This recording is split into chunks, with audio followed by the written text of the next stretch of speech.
هغه ناروغان چې حساسیت یا الرژي ولرو ستنه کوو. چې الرژي یا حساسیت ولري هغه نقطې چې دی نن ستنه کوو. په دې کې چې دی یو د سر او د غاړې دریمه اضافي نقطه ده کومه چې په دې منځني خط باندې د دواړو وریځو ترمنځ چې دی ځای لري.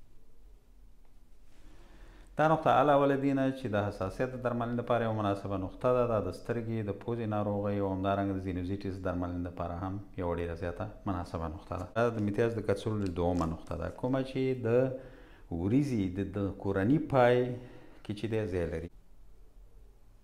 یعنې دا نقطه علاوه له دې نه چې د حساسیت د درملنې لپاره یوه مناسبه نقطه ده، دا نقطه چې کومه ده د پوزې د سترګې د ناروغۍ او همدارنګه د سردردۍ زینوزیټیس لپاره هم یوه ډېره زیاته مناسبه نقطه ده. د سر او د غاړې پنځمه اضافي نقطه ده کومه چې د سترګې د بهرنۍ زاویې او د وریځې د بهرني پای ترمنځ چې دی یو ګوته شاته ځای لري.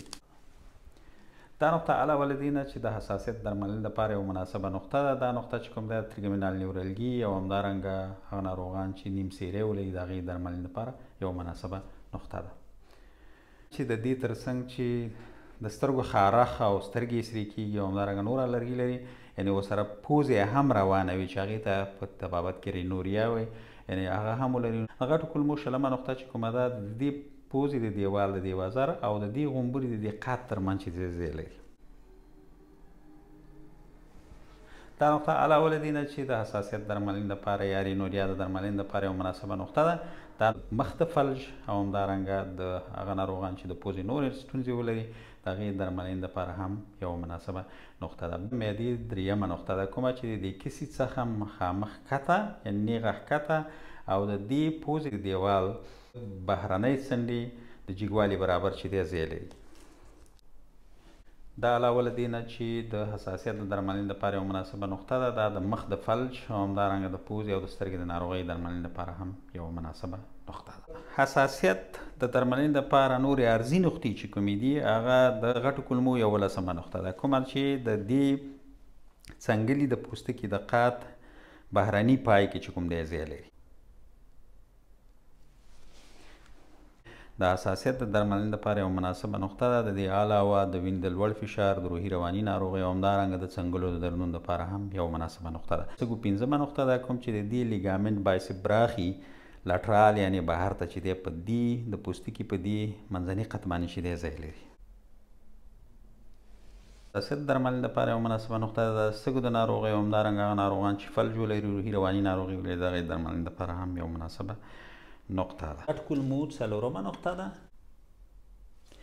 دا چې دی د دې دویم متاکارپال هډوکي په منځنۍ برخه کې چې کوم دی خپله د ابډکټور عضله کې چې دی ځای لري. د علاوه د دې نه چې دا یو انالګیتیک انټیپایریتیک نقطه ده، همدارنګه د بدن مقاومت لوړوي، بله چې هغه څوک چې کم خوله کېږي یا زیات خوله کېږي د هغې درملنې لپاره، او همدارنګه د حساسیت د درملنې لپاره یوه مناسبه نقطه ده. سړی کولی چې په دواړو خواو کې چې دی په لاسونو کې دا نقطه چې دی ستنه کړي. د توري لسمه نقطه ده کومه چې د پټیلا د پورتنۍ څنډې څخه 2 کن پروکزیمال او میډیال چې دی ځای لري،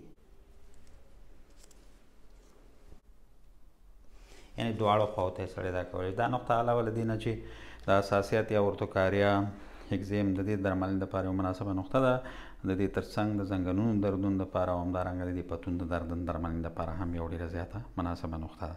تریخي شلمه نقطه ده کومه چې د تراپیزیوس او سټرنوکلایډوماسټویډ عضلې ترمنځ چې دی ځای لري.